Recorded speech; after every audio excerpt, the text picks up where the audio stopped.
네, 지금부터 글로벌 물류 산업의 위기와 부산의 미래 전략이라는 주제로 제1세션을 시작하도록 하겠습니다.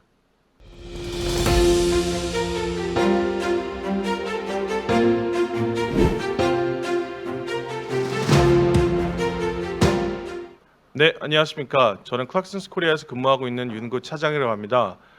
이번에 저희가 발표한 그 발표 자료는 글로벌 해운 주요 이슈에 대해서 준비를 한번 해보았습니다. 간략하게 저희 그 그룹사에 대해서 먼저 소개를 좀 드리면 저희 그룹사는 1852년도 설립됐고 170년 된 회사이며 전 세계 50여 개의 글로벌 오피스 및 1,700여 명이 재직 중에 있는 그룹사입니다. 저희 코리아 오피스는 17년도 12월 달부터 출범을 하였습니다. 본 발표에 앞서서 저희는 이 5가지 카테고리로 나눠서 발표를 좀 준비를 해 보았습니다. 첫 번째는 글로벌 LNG 시장, 두 번째는 글로벌 마켓과 중국 시장, 세 번째는 그 컨테이너 시황, 네 번째는 옵쇼 윈드 마켓, 마지막은 서머리로 마무리를 짓도록 하겠습니다. 예, 첫 번째는 글로벌 LNG 시장입니다. 기본적으로 저희는 이제 글로벌 해운 시장에서 탄소 중립이 좀 중요한 이유가 있어서 이 슬라이드를 먼저 준비를 한번 해보았는데요. 기본적으로 그 탄소 중립 목표 달성에 따르는 정책과 그 정책으로부터 파생되고 지키기 위한 대체 솔루션이 있고 우리는 이 솔루션을 가장 적합하게 잘 만들어서 우리의 산업 그리고 더 나아가 이 사회에 좋은 기반이 될 수 있도록 하는 것입니다. 기후위기는 이제 현실화가 좀 된 상황이죠. 이미 세계 곳곳에서 발생하는 이후 기후로부터 따르는 재난과 기후 위기가 더 이상 먼 미래가 아님을 좀 저희는 좀 보고 있었고 이러한 심각성이 점점 깊어지고 있는 만큼 탄소 중립이라는 개념이 좀 등장을 하게 되었습니다.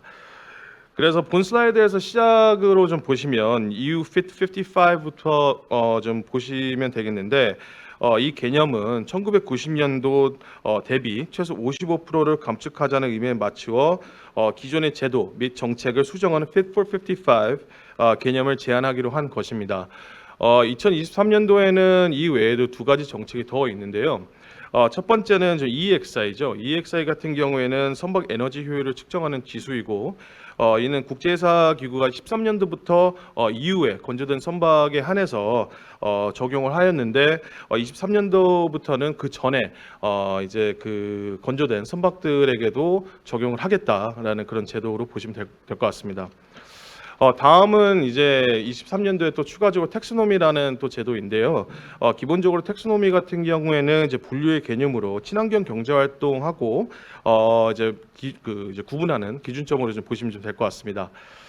다음에는 이제 2030년도와 2050년도에 이제 탄소 중립 관련해 가지고 좀 말씀을 좀 드리고자 하는데 2030년도에는 이제 완전한 탄소 중립을 실천하기 전 단계이고 이후에서는 탄소 배출을 18년도 대비 40% 감축을 하는데 목표를 두고 있지만 반면에 IMO에서는 2008년도 대비 40%를 감축하는 데 목표를 좀 두고 있습니다.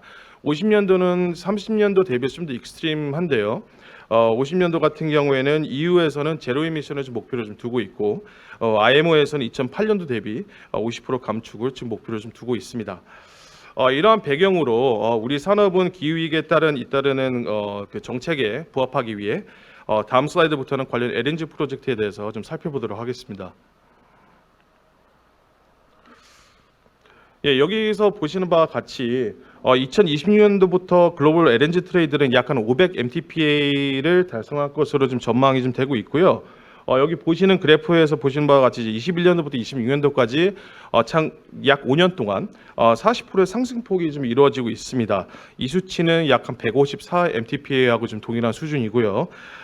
그리고 전체 LNG 트레이드 중 북미와 카타르에서 아시아 및 유럽향 물량이 상당하고 참고로 카타르 에너지사에서는 LNG 캐리어를 100여 척을 영입을 좀 하고 있는 그런 목표를 좀 두고 있었는데 최근 페이즈 1까지는 약 65척을 좀 영입을 했습니다. 확보를 했었고 그리고 페이즈 2부터는 약 35척에서 40척 정도 더 추가 영입할 예정입니다.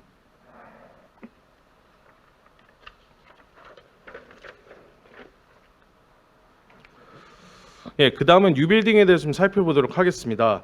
19년도부터 20년까지 코비드-19으로 인해서 드롭 현상이 좀 있었는데 이에 반해 반등 현상을 가져온 2021년도였죠. 작년 같은 경우에는 LNG 캐리어 성약이 가장 높았음을 좀 보여주고 좀 있는 자료이고요. 그 다음 슬라이드에서는 보시면 그 1988년도부터 2028년도까지 약 40년 동안 전체적인 그 플리트에 대한 그 사이즈 트렌드를 좀 보시면 지금 현재 한 174K에서 180K CBM으로 좀 머물러 있다는 것을 좀 볼 수 있겠습니다. 예, 다음은 글로벌 마켓과 중국 시장에 대해서 말씀드려보도록 하겠습니다. 예, 중국 내 뭐 코비드로 인한 영향도 있고, 그리고 철강석 프라이싱, 그리고 이제 그 원자재가가 급등함에 따라서 이제 그 물가 상승률 자체가 좀 있었죠. 그런 것뿐만 아니라 이제 그 인플레이션의 압력도 있었고, 이제 글로벌 공급망 혼란, 그리고 뭐 미중 갈등, 뭐 상당수의 뭐 여러 가지 원인들이 있었는데 이런 직접적 간접적인 원인들 때문에 이제 중국의 경기 회복세는 좀 더디지 않을까라는 전망을 좀 해보도록 하고요. 중국 시장의 그 경제 리스크와 더불어 지금 줄어든 우크라이나발 트레이드와 그리고 러시아 제재나 뭐 기타 등등으로 인해서 에너지 원자재가가 좀 급등하는 데 있어서 좀 또 다른 추가적인 영향을 미치고 있다라는 점을 좀 알려드리고자 합니다. 예, 그 다음은 컨테이너 시황에 대해서 말씀드려보겠습니다. 기본적으로 컨테이너 섹터에서 보면 저희는 이제 가장 가까운 이제 올해부터 니어텀부터 시작을 해가지고요, 미디움텀 그리고 롱텀 기준으로 세 가지 카테고리로 나눠서 한번 좀 검토를 한번 해보았는데, 우선 니어텀 기준으로 우선 살펴보시면 중국의 락다운 그리고 뭐 인플레이션도 있었고, 그리고 우크라이나 사태로 인해서 컨테이너선 시황의 하락세를 좀 보여주고 있었었죠. 특히 CCFI하고 그 SCFI 지수를 보면 9월 초 대비해서 12월 초 기준의 각각의 지수는 거의 반 이상 수준으로 하락하였음을 좀 보여주고 있습니다. 그 다음으로는 그 이제 중장기적 기준의 포캐스트를 좀 살펴보시면 컨테이너 우림 지수의 연속 하락세로 인하여 향후 1년에서 2년간 뭐 시황은 더 추울 수밖에 없다라는 말씀을 좀 드리고자 하고요. 글로벌 선대 공급 측면에서 보았을 때는 약 7에서 8% 정도 상승분이 좀 예정되어 있고, 보다 정상화된 경기 상황을 토대로 하여 추이를 좀 더 지켜봐야 될 것 같다는 말씀을 좀 드리고자 합니다. 장기적인 측면에서 보았을 때는 대형선 기준의 선대들이 좀 지배적일 것으로 좀 보여지고 있고요. 통합한 라이너사들이 좀 증가할 것으로 보여지고 있고, 그뿐만 아니라 저희가 그랜드 트랜지션이라는 정책으로 인해서 기존에 있는 노후화된 선대들이 뭐 선속 제한이나 뭐 이제 선대 리뉴얼 혹은 레트로핏이 좀 증가할 것으로 지금 저희는 예상을 하고 있습니다. 다음은 오프쇼어 윈드에 대해서 말씀을 드려보도록 하겠습니다. 기본적으로 오프쇼어 윈드라고 하게 되면 저희는 일반적으로 신재생 에너지, 즉 리뉴어블도 좀 있고요. 이외에 저희 해상풍력 단지를 흔히 생각하실 수도 있으실 텐데요. 기본적으로 일단은 WTIV가 무엇이냐에 대해서 먼저 말씀을 드리고자 하면은 해상풍력 단지, 즉 윈드팜이죠. 를 조성을 하기 위해 해상풍력 발전기 전용 설치선입니다.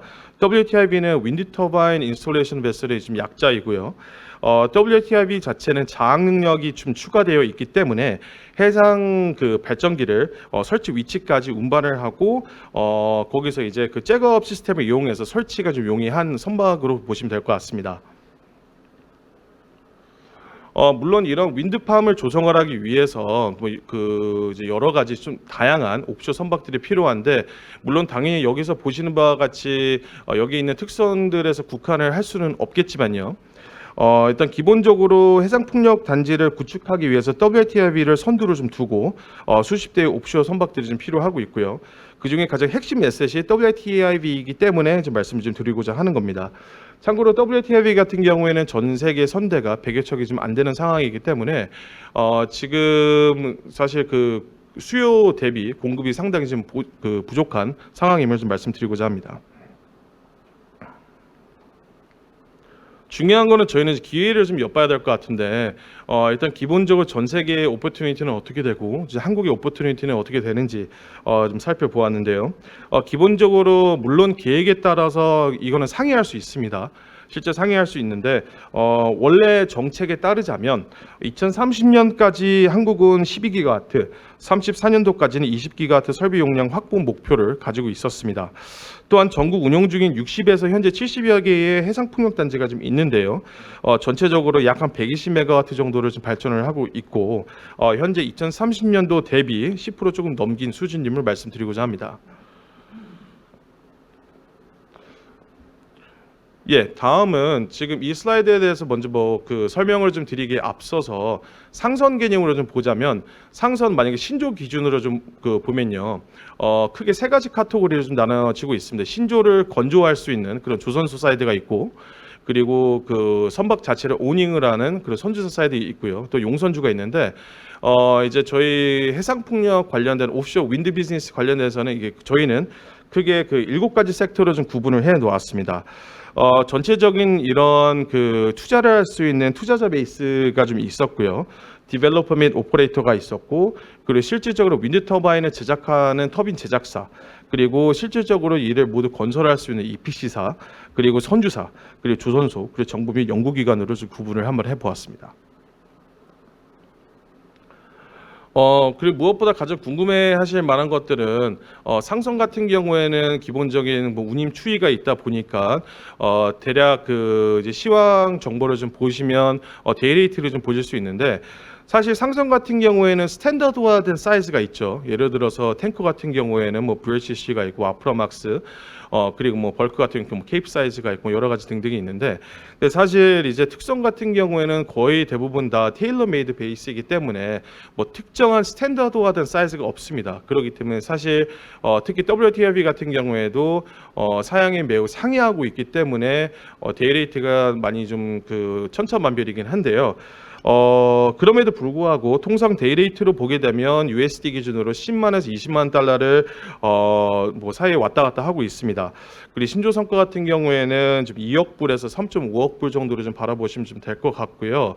사실 이렇게 데이레이트가 좀 비싼 이유는 뭐냐면, 가령 예를 들어서 뭐 LNG 캐리어나 뭐 탱커 같은 경우에는 기본적으로 상선 개념으로 보았을 때는 화물을 싣고 나르는 개념밖에 없겠지만, 이런 특성 같은 경우 특히 WTIV 같은 경우에는 윈드 터빈이라는 화물을 싣고 그 포인트로 가가지고 운반을 한 다음에 거기서 설치까지 하는 그런 업무를 진행을 하는 선박이기 때문에 기본적으로 운임 자체가 좀 비싼 편이기도 하고요. 이 외에도 아까 말씀드린 것처럼 이제 저희 그 수요 대비 공급이 아직까지는 현재 좀 부족한 현황이기 때문에 그런 부분들이 어느 정도는 운임이 좀 높아지는 그러는 그 영향도 좀 있습니다.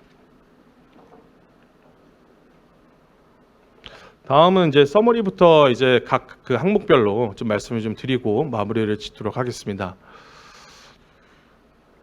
네, 첫 번째 그 저희가 탄소 중립에 대해서 말씀을 좀 드렸었는데 기본적으로 2023년도에는 크게 세 가지 포인트가 좀 있었죠. 일단 첫 번째는 EU Fit 55라는 90년도 대비 최소 55%를 감축하고자 생겨난 개념이 있었고, 두 번째는 EEXI 13년도 이후 건조된 선박뿐만 아니라 이전의 선박들에게도 적용을 하겠다라는 그런 제도가 있었고요. 세 번째는 텍소노미라고 친환경 경제 활동을 분류하는 기준점이 있었습니다. 그리고 이제 2030년하고 50년도에는 그 탄소 배출량을 좀 줄이는 그런 제도가 당연히 있었고요. 다음은 LNG 기준으로 좀 그 말씀 좀 드리게 되면 상반기 말 기준으로 약 한 250 MTPA가 지금 집계가 되었습니다. 20년도까지는 LNG 트레이드가 약 500 MTPA로 좀 달성할 것으로 전망을 좀 하고 있고요. 말씀드린 대로 그 지난 LNG 캐리어는 40년 동안 전반적인 트레이드는 지금 현재 174K에서 180K CBM으로 좀 형성이 돼 있다는 점을 말씀드리고자 합니다. 예, 다음은 글로벌 마켓 및 중국 시장에 대해서 좀 그 간략하게 말씀을 좀 드리고자 하는데요. 크게 두 가지 기준으로 좀 말씀을 좀 드리게 되면, 첫 번째 LNG의 경우 우크라이나 러시아 전쟁 이후 유럽은 이제 그 러시아 그 LNG 수입 중단을 좀 한 상황이죠. 그렇기 때문에 이제 필요한 LNG를 미국으로부터 수입을 하게 됐는데, 물론 이게 단독적인 이유는 아닙니다. 물론 여러 가지 이유들이 있겠지만 물론 이제 계절적인 요인도 있고 뭐 기타 등등이 있는데 이러하기 때문에 이제 LNG 에너지 캐리어의 운임이 이제 급등을 하게 되는 그런 현상이 좀 있었습니다. 그리고 이 외에도 중국 같은 경우에는 뭐 코로나나 뭐 철광석 프라이스가 좀 올라가는 부분이나 뭐 에너지 원자재 급등뿐만 아니라 인플레이션 압력 등으로 중국의 경기 회복세가 좀 빠르지 않겠다라는 점을 말씀 다시 한번 더 드리고자 하고요. 예, 세 번째는 컨테이너 관련해 가지고 세 가지 포인트를 좀 말씀드리고자 하는데, 이어튼 같은 경우에는 상하이 컨테이너 운임 지수는 하반기 내내 연속 하락세를 좀 보여주고 있고, 그리고 블랙 프라이데이나 크리스마스 특수 등으로 해상 물동량이 잠시 늘지만 예년에 비해서 좀 못할 것으로 좀 보여지고 있습니다. 그리고 미디움텀으로 보게 되면 여전히 저희 다운사이드는 좀 바라보고 있는데, 말씀드린 대로 공급 측면에서는 7에서 8% 정도 더 올라갈 것으로 보여지고 있고요. 롱텀으로 보자 그러면 저희 그랜 트랜지션으로 인한 그 정책에 마켓이 반영을 하게 되면 뭐 선속에 대한 뭐 제한이라든지 뭐 그 선대 리뉴얼, 뭐 레트로핏을 좀 기대를 한번 해볼 수 있도록 하겠습니다. 마지막은 저희가 그 퓨얼 트랜지션과 그 미래에 대해서 좀 말씀을 한번 더 드리고자 하는데, 현재 선박 연료 에너지 전환은 이미 진행 중이죠. 지금 대체 연료로는 사실 저에게 일반적인 LSFO나 MDO를 대신을 해서 이제 바라보고 있는 게 LNG나 LPG, 암모니아, 메탄올, 수소, 바이오퓨얼, 뭐 배터리 등으로 이제 구분을 하고 있는데, 지금 30년도까지는 LNG가 대체 연료로서는 가장 우위에 있습니다. 하지만 20년 뒤인 2050년부터는 수소, 암모니아, LNG 순으로 지금 그 전망을 좀 하고 있고요. 이 외에도 사실은 저희가 대체 연료 외에 다른 에너지 소스로 신재생 에너지를 좀 보자면 그 해상 풍력 단지에 대해서 말씀을 좀 드렸었는데, 기본적으로 전 세계에 40년도까지 예상되는 누적 설비 용량이 340기가와트로 많은 국가들이 이로 인해서 전력 자체를 수급할 수 있을 정도의 현황으로 저희는 보고는 있는데, 이렇게 되면 관련 뭐 대형 중소형 특수원 수요가 좀 증가할 것으로 좀 예상을 하고 있고요. 마찬가지로 한국은 예외도 아닐 거라고 좀 저희는 좀 보고 있습니다.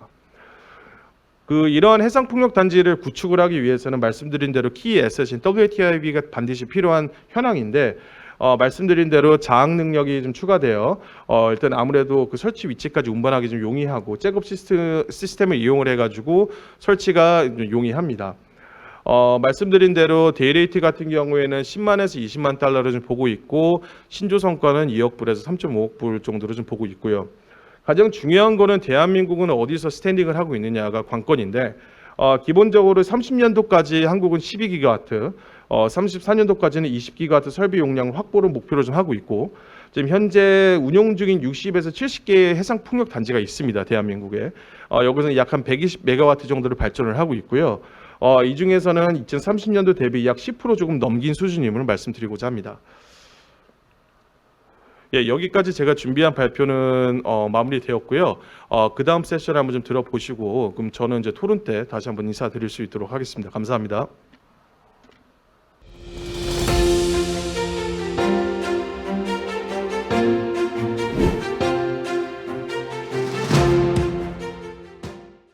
예, 안녕하십니까. 저는 한국해양수산개발원의 김근섭이라고 합니다. 저는 오늘 부산항의 미래 경쟁력 강화 방안이라는 주제를 가지고 좀 말씀을 드리고자 합니다. 부산항의 미래 경쟁력이라고 하는 것은 사실 뭐 아무리 강조해도 지나침이 없는 부분이라고 생각이 드지만, 또 한편 아무리 강조해도 잘 진행되지 않는 부분이라는 측면도 있습니다. 그래서 계속해서 강조하는 것이 중요하다는 측면에서 조금 더 집중적으로 강조할 부분만 설명을 드리도록 하겠습니다. 저는 오늘 세 가지 파트를 준비했습니다.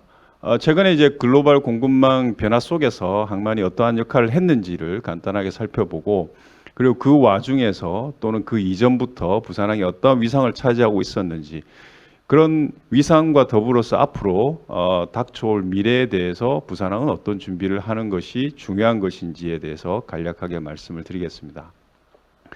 공급망 변화와 항만입니다. 사실 공급망이라고 하는 것은 지금 되돌아보면 아주 촘촘하게 이렇게 물려 있고, 또한 반면에 지금 깨달은 것은 굉장히 취약하게 연결되어 있다라는 것입니다. 공급망이 글로벌 생산 네트워크라는 이름 하에서 한 20년 이상 구축되어 왔습니다. 글로벌 공급망이라는 것이. 그러나 우리는 그동안 사실 잘 써왔습니다. 잘 써왔다라는 것은 불편함이 별로 없었고, 항상 경로 의존성처럼 이렇게 쓰던 곳을 계속 써왔기 때문에 그 취약함을 알 수가 없었습니다. 그러나 최근에 이제 코로나 사태로 인해서 그 공급망이 얼마나 취약하고 또 얼마나 촘촘하게 구성되어 있는 것인지 깨닫게 되었습니다. 실제로 공급망은 굉장히 촘촘하게 변화되어 왔고 또 대륙으로 치자면 아시아를 중심으로 더욱더 촘촘하게 구성되어 왔다라고 볼 수 있습니다. 이러한 그 공급망 속에서 최근에 코로나라는 특수한 상황이 생겼습니다. 그걸로 인해서 수요가 폭증하게 되고 그 수요의 폭증에 의해서 항만이 정체됨으로써 어떠한 파급 효과가 생기는 건지 우리는 최근에 잘 목도를 했습니다. 항만의 수요가 폭증을 했습니다. 사실 공급망의 변동성은 한 30% 수요 증가까지는 충격을 수용할 수 있는 그런 능력이 있다라고 알려져 있습니다. 그러나 최근 코로나로 인한 수요의 증가는 80% 정도의 폭증이 있었습니다. 사실 공급망이 부러진 것이죠. 그리고 항만도 그 수요를 수용하지 못해서 정체가 일어나게 되고 그 정체로 인해서 선박은 대기하게 되고 선박의 대기에 따른 운임의 급증, 운임의 급증은 결국 최종적으로는 소비자 물가 상승에까지 영향을 미쳤다. 실제 항만이라는 것이 사람의 우리 국민들의 일상생활에 크게 영향이 없었다라고 인식을 하고 있습니다. 그러나 최근에 코로나 사태로 인해서 그 파급으로 인해서 우리의 소비자 물가까지 증가되는 그 현상을 보면서 항만이라는 항만의 중요성이 다시 한번 인식되는 계기가 되었습니다. 공급망, 앞서 말씀드린 것처럼 공급망 속에서 아시아의 역할은 굉장히 중요합니다. 최근에 이 공급망 사태로 인해서 대표적으로 얘기되고 있는 것이 세 가지 정도가 있습니다. 리쇼링, 브랜드 쇼링, 그리고 탈중국화를 많이 얘기를 하고 있습니다. 그만큼 아시아에 집중돼 있었다라는 것입니다. 중국을 중심으로 한 아시아에 집중돼 있었고요. 그렇지만 우리가 이제 아시아를 어떻게 볼 것인가? 탈중국화라든지 리쇼링, 니어쇼링을 이야기할 때 그러면 이제 아시아는 곧 공급망의 중심에서 벗어나느냐? 그렇지 않다고 보고 있습니다. 앞서 말씀드린 것처럼 20년간 구축되어 온 공급망 네트워크입니다. 그 속에는 인력도 있고 기술도 있고 그간의 어떤 비즈니스의 체계도 있습니다. 그렇기 때문에 한동안은 이 아시아의 중요성은 중국을 중심으로 해서 계속될 것이다라고 보고 있습니다. 항만은 앞서 말씀드린 것처럼 항만에서 정체가 일어났을 때 결국은 어떠한 파급 효과가 일어나는지를 잘 보았습니다. 따라서 항만은 글로벌 공급망에서 굉장히 중요한 플랫폼 역할을 했었고 또 하고 있고 앞으로도 계속 해야 될 것으로 보입니다. 사실 항만의 성장은 계속되어 왔습니다. 왼쪽에 그래프에 보시면 지난 40년간 세계 물동량의 증가세입니다. 세계 경제가 증가하고 사람의 소비가 증가하는 한 항만 물동량은 계속 증가할 것으로 보입니다. 이 증가하는 물동량 속에서 항만이 글로벌 공급망의 플랫폼 역할을 해줘야지만 안정적인 경제 성장도 할 수 있다라고 볼 수 있습니다. 그럼 부산항의 위상을 한번 살펴보겠습니다. 부산항은 잘 아시는 것처럼 세계 2위의 한적 허브를 굳건히 잘 지키고 있습니다. 부산항의 물동량도 계속해서 성장하고 있고 컨테이너 물동량 순위는 7위로 약간 하락했지만 물동량 규모만으로 본다면 2,300만 약 2,300만 TU라는 엄청난 물량을 처리를 하고 있습니다. 환적 서비스에 있어서도 사실은 최적이라고 볼 수 있습니다. 저는 이제 부산항을 환적 항만이라고 생각을 하고 있습니다. 부산항은 다른 한적 항만과 달리 수출입 물동량과 한적 물동량의 비율이 굉장히 좋습니다. 거의 이상적이라고 볼 수 있습니다. 수출입 45, 환적 55%입니다. 환적 중심 항만은 보통 환적 비율이 굉장히 높습니다. 싱가포르 같은 경우에는 거의 8, 90%에 달하고 통상의 한적 항만 같은 경우는 약 70% 정도의 환적 화물을 처리하고 있습니다. 그러나 부산항은 아주 유사한 거의 반반의 화물 구성을 가지고 있기 때문에 굉장히 매력적인 항만이다라고 볼 수 있습니다. 그리고 네트워크도 당연히 좋습니다.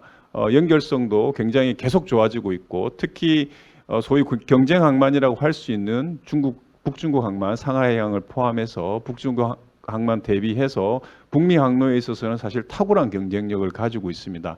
앞으로도 더 좋아질 것이라고 생각이 됩니다. 세계 항만 물동량과 마찬가지로 부산항의 항만 물동량도 지속해서 성장해 왔습니다. 보시는 것처럼 부산항도 마찬가지 지난 40년간의 물동량 성장세를 보시면 꾸준하게 성장해 왔습니다. 그간에 여러 가지 일들이 있었습니다. 양산항 개장, 사실 2005년도 양산항 개장할 때 저희들은 부산항에 큰일이 날 것으로 생각을 했습니다. 많은 분들이 예상을 했었습니다. 그러나 잘 준비하고 대처해서 다 극복했습니다. 여러 가지 상황들도 잘 극복하고 정말 불가피하게 전 세계적으로 침체된 그 상황을 제외하고는 주변의 경쟁, 주변의 어떤 공격 여러 번 있었습니다만은 굳건하게 물동량 성장세를 잘 유지했다라고 볼 수 있습니다. 그만큼 내재되어 있는 힘이 강하다라고 볼 수 있습니다. 최근에 공급망 붕괴 상황 속에서도 굉장히 잘 선방했습니다. 부산항은 전 세계 주요 항만 대비 어떻게 보면 가장 낮은 최선을 기록했습니다. 뭐 아시는 것처럼 미주 항만, 특히 이제 LA, LB 항만을 중심으로 해서 수많은 선박들이 대기를 했었고 또 중국의 상하이항이나 닝부항 엄청 100척이 넘는 선박들이 바다에 떠 있는 상황임에도 불구하고 부산항은 2021년 기준으로 해도 평균 컨테이너 한 40척 정도 대기했다라고 볼 수 있습니다. 그만큼 시설 측면, 서비스 측면에서 굉장히 우수한 경쟁력을 가지고 있다라고 볼 수 있습니다. 또 하나 중요한 것은 D&D라고 볼 수 있습니다. 체화하고 지체에 관련된 것입니다. 2022년에 뉴욕항의 D&D 비용이 3,182불이었습니다. 부산항은 114불입니다. D&D라는 것은 결국은 화주와 선사에게 비용이 전가되는 것입니다. 부산항은 그만큼 화주와 선사에게 비용 전가가 낮았다는 것이고 그만큼 수출 경쟁력을 잘 갖출 수 있었다라고 볼 수 있습니다. 다만 하나 문제로 삼을 수 있는 것은 생산성 하락 부분입니다. 물론 이제 이 컨테이너 항만의 생산성 하락은 부산 항만의 문제가 아닙니다. 다만 부산항의 하락세가 좀 더 크다라는 것이 문제라고 볼 수 있습니다. 특히 우리가 환적에 있어서의 비교가 될 수 있는 항만이 싱가포르, 그리고 주위에 있는 경쟁 항만이라고 할 수 있는 상하이항, 이 두 개의 항만과 비교해 본다면 그 하락폭이 굉장히 컸고 또 회복세도 느리고 그 다음에 생산성 자체도 낮다라는 게 문제일 수 있습니다. 다만 이 생산성 하락의 원인이 뭘까라는 측면에서 좀 고민해 볼 필요가 있습니다. 사실 상하이, 싱가포르, 부산항 이 세 개 항만을 비교해 보자면 사실 세 개 항만 다 변한 건 없습니다. 시설도 변하지 않았고 인력도 변하지 않았고 시스템도 크게 변하지 않았습니다. 다만 크게 변한 것은 선박의 크기 정도라고 볼 수 있을 것 같습니다. 물량도 선박의 크기와 척당 처리 물량의 증가가 대표적인 요인이라고 볼 수 있는데요. 그 부분에 있어서 부산항은 잘 대응하기 어려웠다라고 볼 수 있습니다. 상하이나 싱가포르 같은 경우에는 대형선을 맞을 준비가 우리보다는 잘 되어 있습니다. 더 긴 선석을 가지고 있고 더 많은 장비를 투입할 수 있는 구조를 가지고 있습니다. 그런 측면에서 부산항은 좀 약점이 있었고 사실은 가장 부산항이 해결해야 할 핵심 문제 중 하나라고 볼 수 있습니다. 그럼 마지막으로 우리가 미래 경쟁력 강화를 위해서 무엇을 해야 할까라는 측면에서 두 가지만 강조해서 말씀을 드리겠습니다. 첫 번째는 아무리 강조해도 뭐 지나침이 없는 대형화입니다. 신규 항만은 대형 터미널로 개발을 해야 되고 기존 항만은 신속하게 통합하는 과정이 필요합니다. 앞서 말씀드린 것처럼 부산항은 환적 항만입니다. 환적 항만에 있어서 충분한 시설과 안정적인 서비스는 필수입니다. 필수이자 기본입니다. 우리가 뭔가 새로운 것을 한다라기보다는 가장 기본에 충실하는 쪽으로 가야 한다는 것입니다. 그걸 하기 위해서 대형화가 필요하다는 것입니다. 오른쪽 밑에 하단에 보면 좀 과거 자료를 가지고 분석한 것이지만 만약에 부산항을 통합해서 운영하게 된다면 어떠한 효과가 있을까를 한번 살펴보았습니다. 과거에 부산항에 한 100척의 선박이 대기한 적이 있었습니다. 그 시점을 기준으로 부산항을 통합해서 운영하게 된다면 최소한 60% 이상의 최선은 줄일 수 있다. 그만큼 데드 스페이스가 줄어든다라는 것으로 분석이 되었습니다. 조금 더 우리가 효과를 발휘한다면 80%까지 줄어드는 효과를 볼 수 있었습니다. 그만큼 시설의 통합, 즉 많은 시설을 가지고 긴 암벽 길이와 충분한 공간을 가지고 항만을 운영한다는 것은 그만큼 큰 효과를 낼 수 있다라고 볼 수 있습니다. 또 두 번째 하나는 싱가포르의 투아스 항만의 그림을 소개해 드렸는데요. 부산항 같이 글로벌 환적 허브 항만은 사실 수요에 기반해서 몇 선석을 짓는 방식으로 하는 것은 맞지 않다라고 보고 있습니다. 전략 기반의 항만 개발이 필요합니다. 그래서 부산항 같은 경우는 개발의 개념을 잡을 때 몇 선석을 개발한다라는 개념보다는 암벽 길이나 하역 능력의 개념으로 가는 게 필요하다. 가령 예를 들어서 부산항의 새로운 터미널이 2,500m 이상의 선석 길이를 가진 항만으로 터미널로 개발하겠다. 또는 600만 TU 이상 하역 능력을 가진 터미널로 개발하겠다라는 개념으로 가야지만 우리가 앞으로 환적 항만이라는 그 위상과 또 충분한 서비스를 제공할 수 있다라고 보고 있습니다. 두 번째는 최근에 가장 많이 회자되고 있는 스마트 부분입니다. 스마트 항만은 가야 되는 길이라고 보고 있습니다. 다만 이제 하나 우리가 유의해야 할 점은 자동화와 스마트는 다르다라는 인식이 굉장히 중요하다라고 생각하고 있습니다. 많은 분들이 이제 자동화 터미널을 하게 되면 그것이 곧 스마트로 간다라고 생각을 하시고 계시는데요. 그렇지는 않습니다. 자동화는 스마트를 하기 위한 첫 단계에 불과한 것입니다. 통상적으로 스마트의 단계를 세 단계로 구분하고 있습니다. 1단계는 자동화이고요. 2단계는 디지털화이고 3단계는 그 디지털을 통해서 초연결이 이루어진 스마트화로 보고 있습니다. 이제 우리는 1단계인 자동화에 들어갔습니다.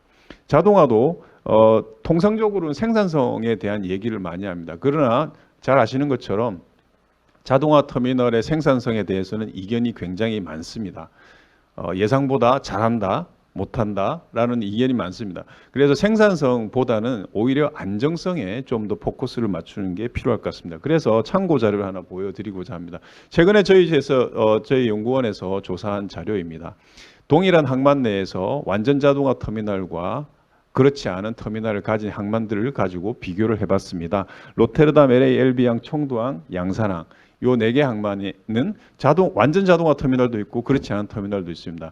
결론적으로 코로나 기간 동안 저희들이 이 퍼포먼스를 비교해 본 결과 완전 자동화 터미널은 물량도 늘었고 선박의 입항 척수도 늘었습니다. 그런데 척장 제항 시간은 크게 증가하지 않았습니다. 불과 4.6% 정도 증가했습니다.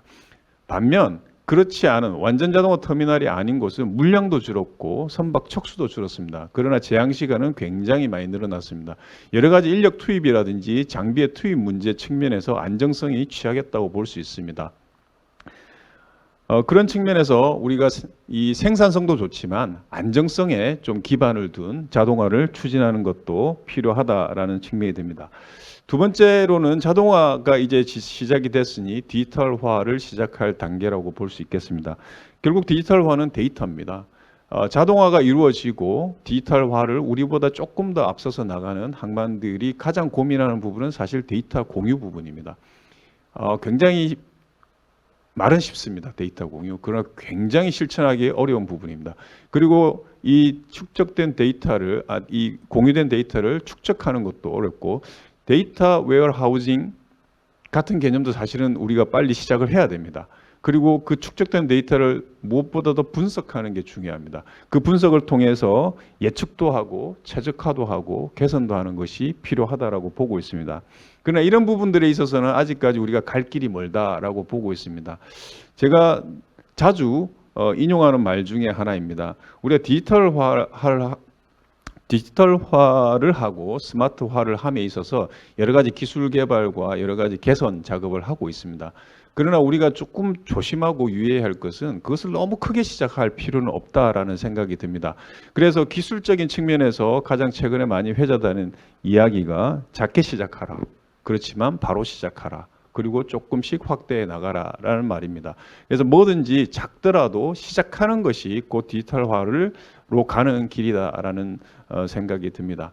마지막으로는 스마트화입니다. 스마트화는 말씀드린 것처럼 초연결의 개념입니다. 그렇다면 이 초연결을 어떻게 할 것인가, 그리고 무엇으로 연결할 것인가라는 또 질문이 남게 됩니다. 결국은 거기에 대한 해답은 지금 현재로서는 5G로 연결하는 것이 아닐까라는 생각이 들고요. 그리고 그거의 완성된 모습이 디지털 트윈 항만으로 나타난다라고 보고 있습니다. 이제 디지털 트윈 항만이라는 것은 사실 이 개발 단계에서부터 고려하지 않으면 굉장히 어렵다라고 보고 있습니다. 지금 소위 선진 항만들이 디지털 트윈이라고 만든 것은 사실은 실질적인 디지털 트윈이라고 보기는 어렵습니다. 디지털 카피에 가까운 수준입니다. 그럼 우리가 앞으로 이제 진해 신항이라는 새로운 항만이 곧 만들어질 것으로 지금 추진되고 있기 때문에 그 항만은 진짜 완성된 디지털 트윈이 작동되는 그런 항만으로 만들어보는 그런 목표를 가지고 한번 추진해보는 것도 좋지 않을까라는 생각이 듭니다. 그리고 마지막으로 발표 자료에는 나와 있지는 않지만 사람의 문제를 한번 이야기하고자 합니다. 우리가 스마트를 얘기할 때 사실 기술의 문제로 생각하기 쉽습니다. 그러나 저는 기술보다는 사람의 문제라는 생각이 듭니다. 기술을 움직이고 만들고 구현시키는 것도 다 사람입니다. 과연 우리가 기술보다 사람의 문제보다 좀 더 집중하고 있는지는 우리가 좀 더 반성을 해보고 그리고 사람을 육성하는 고민을 많이 해봐야 할 것으로 생각이 듭니다. 이상 제 발표를 마치겠습니다. 감사합니다.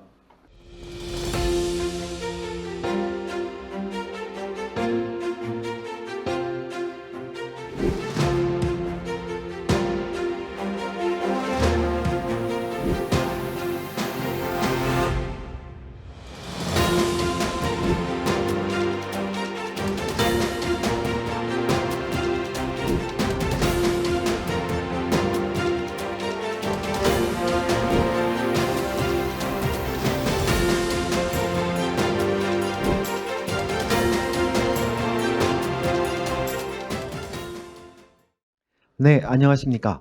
지금부터 세션 1, 글로벌 물류산업 위기와 부산항의 대응 방안에 대해서 토론을 진행하도록 하겠습니다.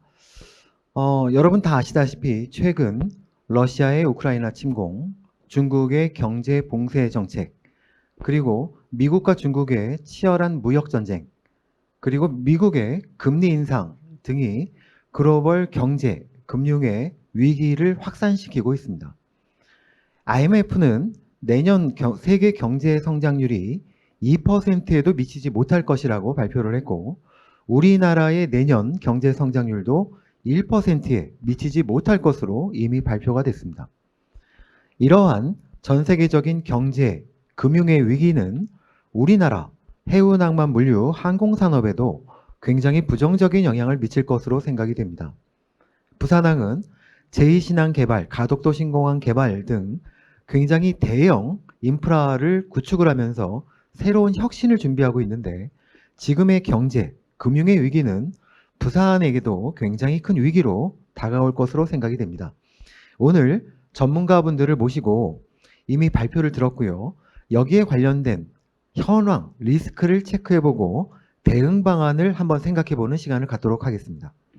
오늘 참가해주신 분들을 먼저 소개해드리도록 하겠습니다. 오늘 발표를 맡아주셨던 윤구 크락슨 코리아 차장님 나오셨습니다. 네, 안녕하십니까. 클락슨스 코리아 윤구입니다.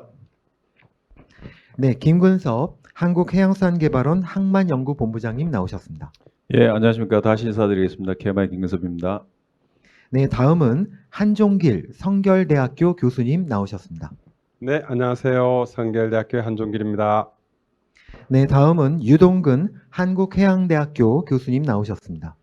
네, 반갑습니다. 한국해양대학교 유동근입니다. 네, 다음은 허윤수 부산연구원 기획조정실장님 나오셨습니다. 예, 반갑습니다. 연구원의 허윤수 실장입니다. 네, 이제 그동안보다 굉장히 최고의 전문가분들을 모시고 토론을 하게 돼서 저도 영광이고요. 우리 물류 가족과 부산 시민에게도 기쁨이 아닌가 싶습니다. 그럼 이제 토론을 좀 시작하도록 하겠습니다. 말씀드린 것처럼 글로벌 경제 금융 위기가 이제 시작이 되고 있다라는 뉴스들이 굉장히 많고, 내년에는 더 어려울 것이다 라고 전망이 되고 있습니다. 먼저 경제 금융 리스크 확대가 해운 산업에 어떤 영향을 미치고 있는지 한번 여쭤보도록 하겠습니다. 먼저 오늘 발표를 맡아주신 윤구 차장님, 어떻습니까? 크락슨이야 전 세계 해운 시장에 대한 데이터를 다 모으고 계시는데요. 경제 금융 리스크가 해운 시장에 어떤 영향을 미치는지 다시 한번 좀 요약을 좀 해주시면 좋겠습니다. 네, 우선 과찬이십니다. 말씀을 좀 간략하게 좀 드리면 사실 경제 금융 리스크 자체가 직접적으로 우리 산업에 영향을 좀 끼친다라기보다는 간접적으로 영향을 끼치지 않을까라고 이제 조심스럽게 말씀을 좀 드리고자 합니다.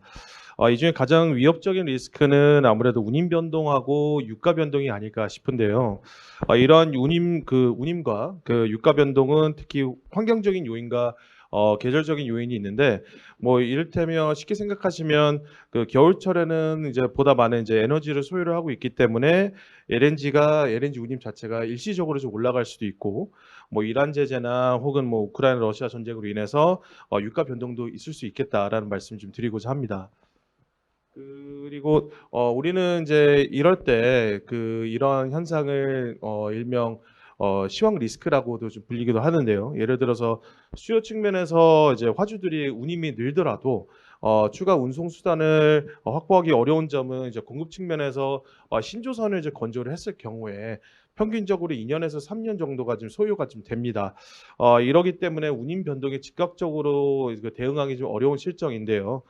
큰 틀에서 본다면 사실은 이제 이러한 리스크 관리를 위해서는 사전에 전문 기관들이 제공하는 시황 정보를 미리 좀 파악하시어 적극 활용하실 필요가 있겠다라는 좀 말씀을 좀 드리고자 합니다.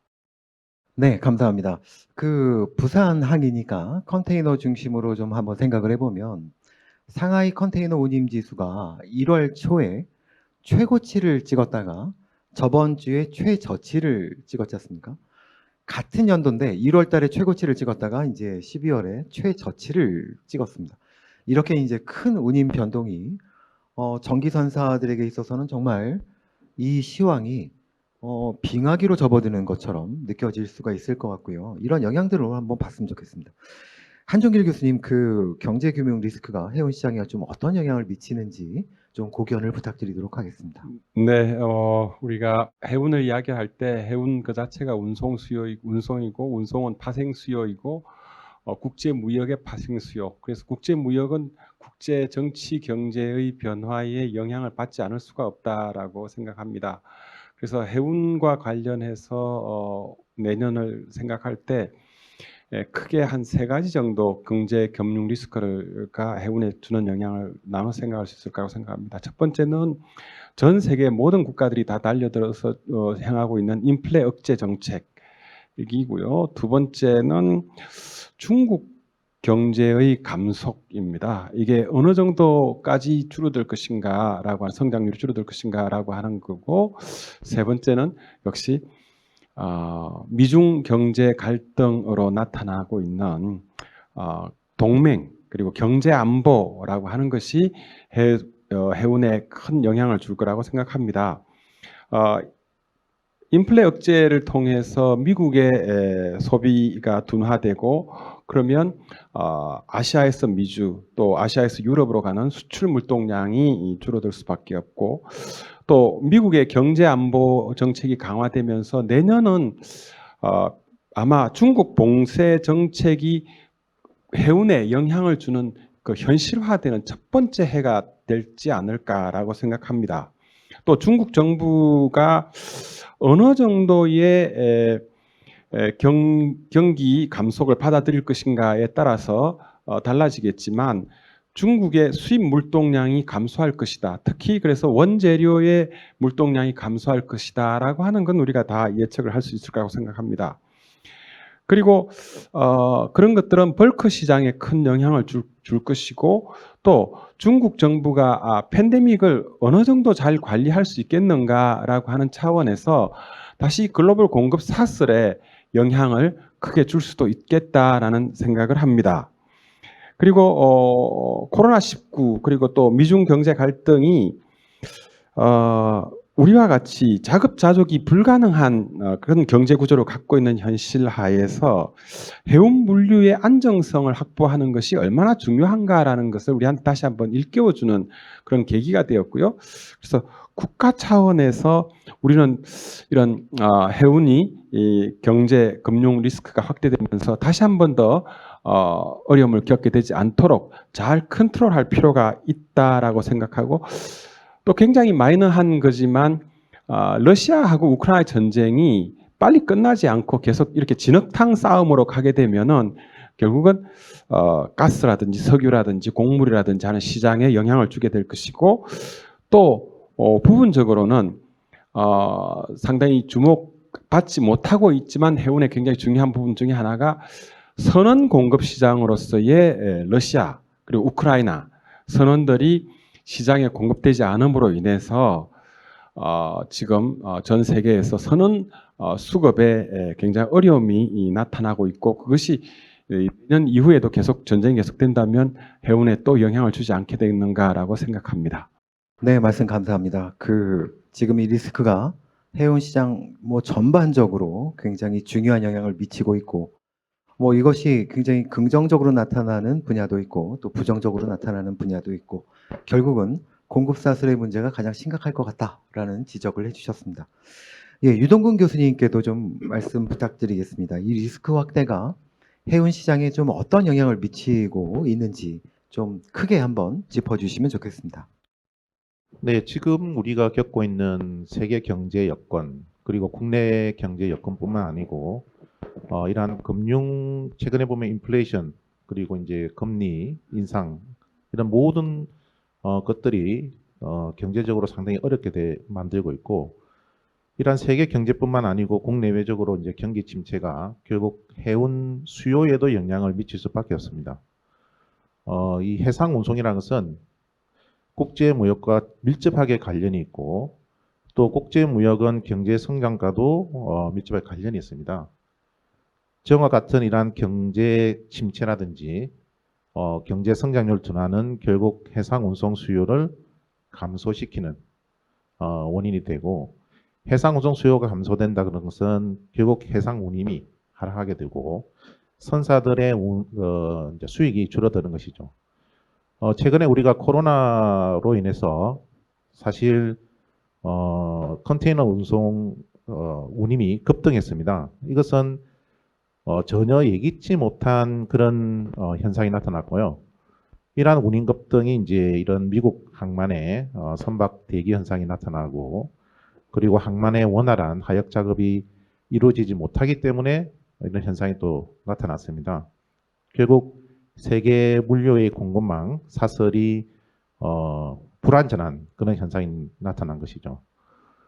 지금 이 컨테이너뿐만 아니고 특히 이런 러시아와 우크라이나의 전쟁으로 인해서 원자재 가격이 폭등하고, 그 다음에 이러한 해상 운송의 수송이 원활하게 이루어지지 못하다 보니까 일부 해상 운송의 시장에 따라서 운임이 급등하는 경우도 있고, 또 선박들의 운송 거리가 더 늘어남으로 인해서 수요 공급에 이러한 불균형 현상이 나타나고 있습니다. 해운 선사 입장에서는 이러한 경제나 이러한 금융 위기에 따라서 대응을 좀 잘 해야 되는데, 일부 해운 마켓에 따라서 그러한 전략은 좀 차별화시켜야 되지 않나 이런 생각이 듭니다. 예를 들면 컨테이너 해운 시장, 그리고 철강석 운송 시장, 그다음에 LNG라든지 그다음에 일반 벌크 등 일부 해운 시장에 따라서 수요와 공급은 사실 다릅니다. 그리고 특징이 좀 다르기 때문에 이런 원자재 수송의 수요가 더 늘어나면은 그 시장에 있는 선사들은 또 수익 운임이 상승하기 때문에 수익이 좀 늘어날 수도 있고요. 또 최근 코로나19 이후에 급등했던 운임이 하락하게 된 것은 그만큼 컨테이너 운송의 수요가 또 줄어들고 선복 공급량이 늘어나기 때문에 그에 따른 공급 과잉으로 해서 운임이 하락하는 현상이 나타나고 있습니다. 그래서 이와 같이 이 선사들이 어떠한 마켓에서 플레이를 하는가에 따라서 거기에 맞춰서 선박에 대한 투자, 그리고 운송 수요에 대한 대응 이런 것을 잘 대응한다면 선사들이 이런 어려움에 그 위기를 극복할 수 있는 길이지 않나 이런 생각이 듭니다. 네. 네, 감사합니다.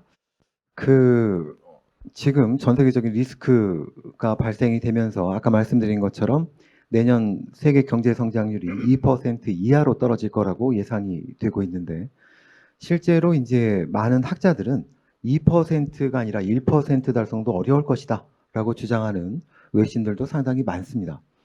이러한 경우에 전 세계적으로 투자가 감소되고 이 투자는 무역량을 감소시키고 이것은 해상 수송 운송 수요를 감소를 시키고 이것은 결국은 해운항만 물류 전체에다가 굉장히 마이너스적인 부정적인 영향을 미치지 않을까라는 좀 생각이 들고 있습니다. 이런 측면에서 전 세계적인 운송 수요의 감소는 항만에도 직격탄을 바로 영향을 주게 되는데요. 그럼 이러한 트렌드가 항만에는 도대체 어떤 영향을 주는지 한번 짚어보도록 하겠습니다. 오늘 사실 발표를 통해서 좀 이런 말씀을 해주셨는데요. 우리 김근섭 본부장님, 한 번 더 우리 참가하고 계시는 물류 가족과 부산 시민을 위해서 좀 한번 요약을 좀 해주셨으면 좋겠습니다. 예, 사회자분께서 뭐 이미 요약을 하셨기 때문에 제가 추가적으로 요약할 필요는 없을 것 같고요. 이 경제 감소, 경제 성장률의 감소, 교육 물량의 감소, 해운 물량의 감소, 결국 최종적으로 항만 물량의 감소. 이것은 피할 수 있는 것은 아니라는 생각이 듭니다. 다만 이제 핵심은 모든 항만들이 다 감소하는 것이 아니고 모든 항만들이 다 같은 수준으로 감소하는 것은 아닙니다. 어떤 항만들은 일부 소폭 증가하는 항만도 있고 또 감소가 크게 되는 데도 있고 적게 되는 데도 있습니다. 다만 이제 대형 항만들은 물량이 증가하는 경우는 거의 없습니다. 물량이 증가하는 경우는 아주 조그만 항만, 작은 항만, 잘 알지 못하는 항만이고 큰 항만들은 줄어드나 그 감소 폭은 분명히 다릅니다. 그럼 이제 우리 부산항으로 돌아와서 부산항의 관점에서 보면 어떻게 할 것이냐. 수출입 물량의 감소 피할 수 없을 것 같습니다. 그리고 환정 물량의 감소, 물론 이제 세계 경제 감소를 이끄는 것이 미국과 중국 이 두 축이 아닌가 싶습니다. 그러면 이제 부산항에서 환정 화물을 가장 많이 처리하는 두 국가가 사실은 미국, 중국인데요. 우리가 이제 한정 화물을 얼마나 지킬 수 있느냐라는 차원에서 좀 대비가 되어야 되지 않나라는 생각이 듭니다.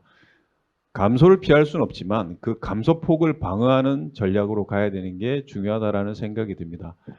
앞서 말씀드린 것처럼 생산성을 한 번 더 조금 말씀을 드려보면 생산성은 사실 항만의 단위에서도 볼 수 있지만 터미널 단위에서도 볼 수가 있습니다. 근데 우리가 부산항의 터미널별로 보면 또 생산성이 조금씩 다릅니다. 어떤 항만들은 생산성을 어떤 터미널은 잘 방어하고 있고 어떤 터미널은 잘 방어하지 못하는 데도 있습니다. 그러나 우리가 중요하게 생각해야 될 것은 우리가 하나의 상품으로 본다면 터미널을 상품으로 보면 안 된다라는 생각이 듭니다. 부산항 자체를 하나의 상품으로 보고 그 상품의 서비스 수준을 잘 지켜야 된다라고 생각을 합니다. 그렇다면 우리가 부산항만공사가 되었던 해양수산부가 되었던 아니면 부산시가 되었던 관리 있는 주체들이 부산항을 하나의 상품 서비스 상품으로 보고 그 서비스 수준을 어떻게 유지할지 그리고 그걸 통해서 우리가 감소하더라도 감소폭을 최소화할 수 있는 그런 방안을 만드는 것이 결국 우리가 할 수 있는 최선이 아닌가 싶습니다. 네, 감사합니다. 구체적인 솔루션에 대해서는 잠시 뒤에 다시 한번 토론 시작하도록 하겠습니다. 부산연구원에서 우리 부산의 물류 체계를 가장 많이 연구하고 계시는 분이 바로 허윤수 박사님이십니다. 허윤수 박사님께 그 경제금융 리스크 확대가 항만 그리고 물류 산업에 미치는 영향이 무엇인지 한번 또 여쭤보도록 하겠습니다. 예, 실제 저는 그 경제나 또는 금융 위기가 그 항만에 미치는 한 세 가지 정도 한번 이렇게 설명하려고 합니다. 첫 번째는 아마 다들 알고 싶은 그 네트워크입니다. 아까 앞에서 김근섭 본부장님이 말씀하신 것처럼 그 항만이 과거에도 역시 허브앤스포크라든지 전 세계 주요 항만 거점으로 이게 중요한 항만이 그 역할을 하다가 여러 가지 이제 바이러스든지 또 최근에 경제 금융 위기에 따라서 그 항만이 거기에 포함이 되느냐 안 되느냐 그런 역할이 더 중요해졌습니다. 그리고 또 중국이라든지 미국을 중심으로 한 보호무역 강화라든지 또 과거에는 여러 나라의 그 생산 비용 격차가 컸었는데 지금은 오히려 보면은 동남아를 제외한 나머지 전 세계 생산 비용이 큰 격차가 없기 때문에 오히려 중심 항만이 되기 위한 네트워크 역할이 과거에는 한 틀에 박혀져 있었는데 지금은 다양하게 어떤 이런 금융 위기라든지 또 다른 어떤 위기가 왔을 때 그 항만이 그런 역할에 대해서 다양하게 대안을 낼 수 있는지 그런 차원에서 중요해졌고요. 또 한 가지는 항만이 어떤 그런 세계 운송 역할을 하는 네트워크 중심뿐만 아니라 지금은 금융이라든지 물류라든지 정보라든지 플랫폼 기능을 강화해야 될 거라고 생각합니다. 그래서 마지막에 그 김근수 본부장님도 그 항만의 글로벌 플랫폼 기능이 강화돼야 된다고 생각하셨습니다. 저도 마찬가지고 해서 그런 차원에서 봤을 때는 좀 우리가 따라가야 될 항만들이 싱가포르나 오히려 저는 로테르담보다는 두바이 항만이 그런 기능에서 더 최근에 트렌드에 맞춰서 다양한 플랫폼 기능을 강화하고 있기 때문에 그런 걸 좀 저희가 좀 잘 벤치마킹해서 부산이 앞으로의 어떤 금융이라든지 경제 위기에 좀 대응을 해야 될 것 같고요. 그리고 저는 이제 부산을 좀 정책을 만드는 부산연구원의 어떤 그런 실무자로서 가장 큰 거는 부산항이 위축되거나 부산항이 흔들리면 결국 부산 지역에 있는 물류, 항만, 물류 연관 산업들이 어려워진다는 겁니다. 아마 다들 아시고 계시겠지만 부산 지역에 있는 항만 연관 산업들은 대부분 다 영세합니다. 그리고 실제 항만 물류 큰 기업들은 다 본사에 있고 큰 기업들은 다 경쟁력이 있어서 글로벌 기업의 어떤 그런 경쟁력을 갖추고 있어서 금융위기라든지 경제위기가 와도 크게 흔들림이 없고 또 다른 플랜 B를 준비하고 있지만 그렇지 않은 지역의 본사를 둔 소영세 기업들은 이런 충격이 오게 되면 큰 영향을 받기 때문에 오히려 이거는 국가 차원에서 아까 항만이 경쟁력을 잃게 돼서 그 관련된 지역에 있는 항만 물류 기업들이 힘들게 되면 그건 다시 또 항만의 경쟁력이 약화되는 악순환 생태계로 이게 이루어지기 때문에 오히려 저희가 큰 것도 좀 중요하게 좀 관심을 가져야 되겠지만 지역에 있는 항만 물류 영세 기업도 좀 이렇게 좀 주의 깊게 관찰을 해서 이런 큰 경제 흐름이라든지 위기 상황에서 버티고 이겨낼 수 있도록 좀 이게 좋은 좀 이게 지혜가 좀 필요하다고 생각합니다. 네, 감사합니다. 이 부산항의 위기는 부산만의 그 위기는 아니라고 저는 또 생각을 합니다. 우리나라의 위기고요. 이 부산이 어려워진다라는 것은 뭐 다른 국가들은 뭐 아닌 것처럼 보이지만 아시아의 위기고 그것은 바로 글로벌 위기라고 저는 생각을 합니다.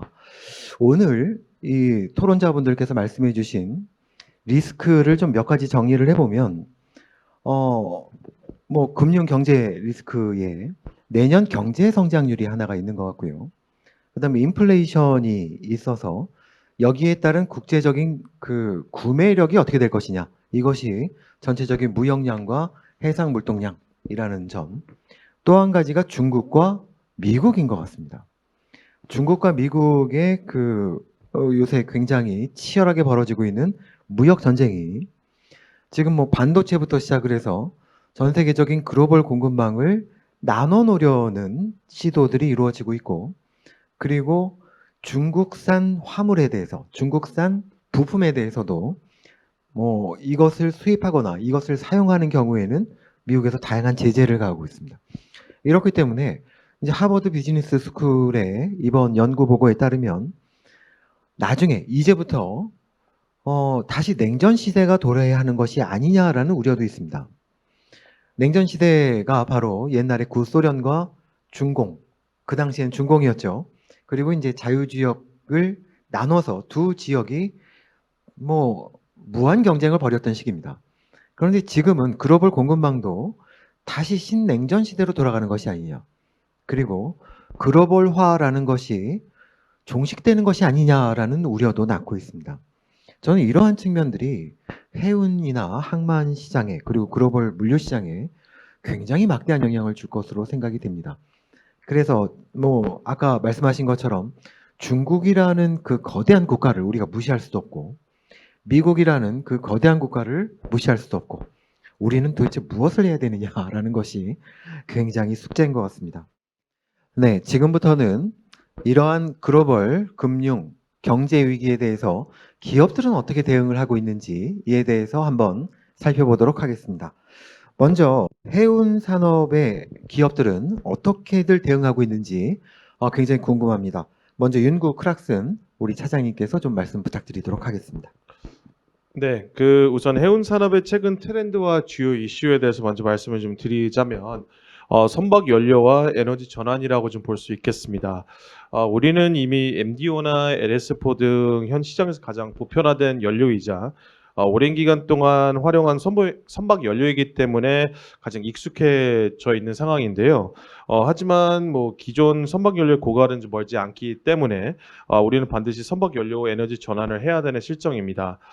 가장 익숙한 대체 연료로는 LNG이고 이는 30년도까지는 가장 우위에 있는 대체 연료로 좀 볼 수 있겠지만 50년도부터는 수소, 암모니아, LNG 순서를 좀 전망을 좀 하고 있고요.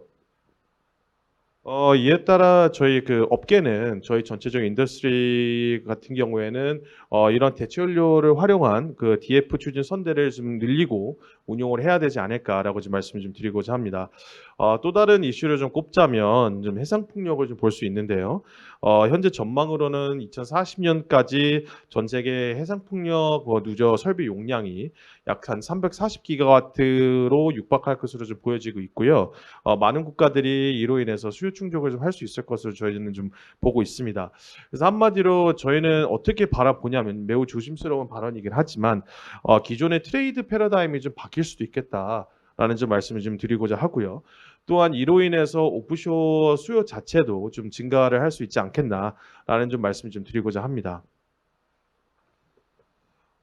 그런데 이제 중요한 거는 사실 좀 대한민국 입장에서는 뭐 어떠한 대응을 좀 하고 있고 어떤 문제점들을 좀 뭐 당연히 좀 쓴소리긴 하겠지만 좀 언급을 할 수밖에 없는데요. 가장 큰 문제는 뭐냐면 한국 같은 경우에는 주변국이나 아니면 이제 해상 풍력을 이제 선진하고 있는 이제 북유럽 국가들에 좀 대비해서는 상당히 좀 준비나 아니면 뭐 이제 전체적인 뭐 실행하는 여부에 대해서는 좀 미비하다라는 말씀을 좀 조심스럽게 좀 드리고자 합니다. 사실 대체 연료나 에너지 같은 경우에는 뭐 이러한 뭐 새로운 패러다임 자체는 우리 생활 자체 서서히 지금 언젠가는 녹아 들어올 텐데 사실 이럴 경우에는 우리는 어떤 뭐 현상에 대해서 준비를 해야 될지 뭐 가령 어떤 선박들을 준비를 해야 되고 누가 어떻게 뭐 이러한 뭐 선박들을 운용을 할지 그리고 뭐 정부에서는 뭐 저희 기존에 있는 기업들하고 어떻게 협업을 해서 진행을 할지에 대해서는 좀 많은 좀 고민을 좀 해야 되지 않을까라는 말씀을 좀 드리고자 합니다. 네, 감사합니다. 굉장히 아마 이번 변화가 해운 시장의 전체 큰 틀을 한번 바꿔버리지 않을까라는 걱정이 되고 또 이런 것이 또 미래의 뭐 진화니까요. 한번 같이 생각해 보도록 하겠습니다. 예, 한종길 교수님께도 한번 여쭤보도록 하겠습니다. 저는 이제 해운 시장에 대해서 조금 변화와 그리고 우리가 어떻게 대응해야 되는가에 대한 이야기를 좀 해보고자 합니다. 추락하는 그런 날개가 없다라고 해운 시장의 급격한 위축으로 해서 우리가 2019년 이전에 해운 시황으로 돌아가지 않는다고 하더라도 그때를 수준을 예상하고 대비해야 한다, 대응책을 수립해야 한다라고 생각합니다. 선사들은 물동량이 줄어드는 것에 대비해서 할 수 있는 방법이 선복 공급을 줄이는 것이겠지만 이미 기발주된 선복량이 지금 현재 움직이고 있는 선복량의 약 30%에 해당되는 양이 앞으로 2, 3년 내에 시장에 쏟아져 들어올 것이고 또 뭐 선사가 대응할 수 있는 환경 규제나 이런 부분에 있어서의 감속 운항이라든지 또 폐선이라든지 하는 그런 대응도 실질적으로 폐선이 시황에 영향을 준다라고 하는 것은 거의 20년 가까운 해운 시황을 분석해 본 바로는 전혀 뭐 영향을 주지 못합니다. 그러면 우리는 그야말로 꽁꽁 얼어붙은 겨울 같은 해운 시황이 다시 돌아올 것이다라고 하는 것에 대해서 대응을 해야 할 것이고 이때 우리가 과거와 같이 무조건적인 저운임 정책으로 우리나라 선사들이 대응해서는 이제는 안 된다라고 생각합니다. 그래서 이미 이 서비스 경쟁으로 유럽계 대형 선사들을 중심으로 해서 전환중이지 않습니까? 육상물류, 특히 이 소비자에게 더 가까이 서비스를 할 수 있는 능력을 갖출 것을 요구를 받고 있고 그래서 서비스 품질 그리고 또 새로운 어떤 루트를 제한할 수 있는 능력 그리고 유연한 대응이 가능한 서비스 제공 능력과 같은 것들을 우리가 어떻게 갖춰가야 할 것인가가 매우 중요한 거라고 생각합니다. 그리고 올해 초부터 계속 문제가 되어 오고 있는 얼라이언스에 대한 미국 정부의 규제가 앞으로 어떻게 발전할 것인가에 대해서도 우리가 좀 더 치밀한 대응을 해야 할 것이고, 그리고 미중 갈등에 있어서 중국 기업 배제가 중국산 부품이나 중국산 원재료의 배제로만 우리가 받아들이는 것은 굉장히 물류의 입장에서 볼 때는 잘못된 거라고 생각합니다. 미국에서 중요시하는 것은 글로벌 공급망의 안정이라고 하는 것이고, 그 글로벌 공급망의 안정을 발표하는 바이든 대통령의 뒤에 나와 있는 그림을 보면은 선박이 있고요, 항공기가 있고 철도가 있습니다. 거의 대부분이 수송과 관련된 이야기를 하고 있습니다. 그래서 이게 글로벌 공급망에서 중국 선사의 배제로 이어질지에 대한 장기적인 관점에서 우리가 검토가 이제 필요한 시기가 되었다라고 생각합니다.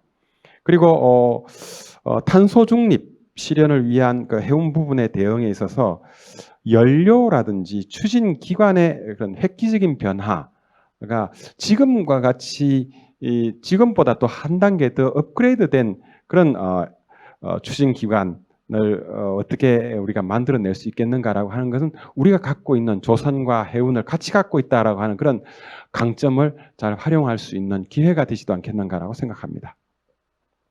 네, 감사합니다. 다음은 그 유동근 교수님께 좀 마이크를 넘기도록 하겠습니다.